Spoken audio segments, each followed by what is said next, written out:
उर्दू पढ़ना और लिखना सीख रहे हैं कहानियों के ज़रिए या पोयम के ज़रिए। तो आज का पोयम है रात।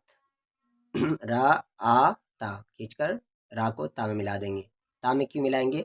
क्योंकि उर्दू का हर एक आखिरी हर्फ पूरा लिखाता है और उस पर जज़म होता है, यानी उसमें मिलाना होता है।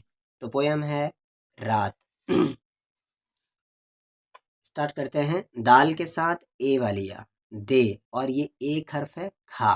खा के साथ वाव। देखो आ ई है रात। सर पे, पा और हा, पे छाई है, छा है ये और ये ई है रात। आ हा निकला, नून काफ लाम अलिफ, निकला है चांद। चा अलिफ ये नून गुन्ना है, नून नहीं है। नून गुन्ना अगर बीच में आए तो उसमें डॉट होता है और एंड में आए तो नहीं होता। चांद। कैसा प्यारा है चांद। आहा तारे हैं ये, प्यारे प्यारे हैं ये। देखो, ऊपर आ चुका है ये वर्ड, देखो इनकी बहार।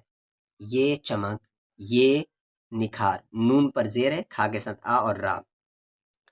कहाँ अब दिन का रूप, न वो सूरज न धूप, धा वाव पा धूप। कैसी ठंडी अब हुई, नहीं गर्मी रही।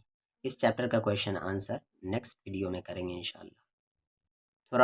थोड़ा सा पोर्शन बाकी रह गया था।